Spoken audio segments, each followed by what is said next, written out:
ഈസാ നബി അലൈഹി ഇസ്ലാം ഇന്നി ഉബരിഹുൽ അക്മഹ വൽ അബറസ വ ഉഹയ്യിൽ മൗത്ത, ഞാൻ വെള്ളപ്പാണ്ട് രോഗം കുഷ്ഠരോഗവുമെല്ലാം മരിച്ചവരെ ഹയാത്താക്കുകയും ചെയ്യുന്നു എന്ന് പറഞ്ഞു. ആ നാട്ടുകാർ പറഞ്ഞു, നിങ്ങൾ മരിച്ചവർ ഹയാത്താക്കുന്നുണ്ടെങ്കിൽ ഈ ഖബറിലുള്ള ആളെ നിങ്ങൾ വിളിച്ചു ഹയാത്താക്കുക. അപ്പോൾ അയാളെ പേര് വിളിച്ചു ഈസാ നബി അലൈഹി ഇസ്ലാം. ഉടൻ തന്നെ ഹയാത്തായിട്ട് വന്നു. അപ്പോൾ ചില ആൾക്ക് സംശയമാണ്, അത് ഇന്നലെ മിഞ്ഞാന്ന് മരിച്ച ആളല്ലേ, പഴയ കാലത്ത് മരിച്ച ആളുടെ ഖബർ ഹയാത്താക്കി തരട്ടെ. ഈസാ നബി അലൈഹി ഇസ്ലാം പറഞ്ഞു, എന്നാൽ നിങ്ങൾ കാണിച്ചു തരൂ. നൂഹ് നബി അലൈഹി ഇസ്ലാമിൻ്റെ മകൻ ഷാം എന്ന് പറയുന്ന ആളുടെ ഖബറിനെ കാണിച്ചു കൊടുത്തു. അപ്പോൾ ഈസാ നബി അലൈഹി ഇസ്ലാം വിളിച്ചു, യാ ഷാം ഇബ്നു നൂഹ്. നൂഹ് നബി അലൈഹി ഇസ്ലാമിൻ്റെ മകൻ അവിടുന്ന് ഖബറിന്ന് എഴുന്നേറ്റ് വന്നു. ആ സമയത്ത് ഈസാ നബി അലൈഹി ഇസ്ലാം ചോദിച്ചു, നിങ്ങളെ താടിമുടി തലമുടി വെളുക്കാൻ കാരണം എന്ത്?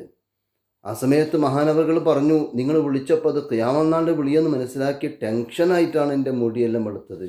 കാരണം നൂഹ് നബി അലൈഹി ഇസ്ലാമിൻ്റെ കാലത്ത് പ്രായം എത്ര ആയാലും തലമുടിയോ തടിമുടിയോ വെളുക്കലില്ല, നരക്കലില്ല എന്നതാണ് സത്യം.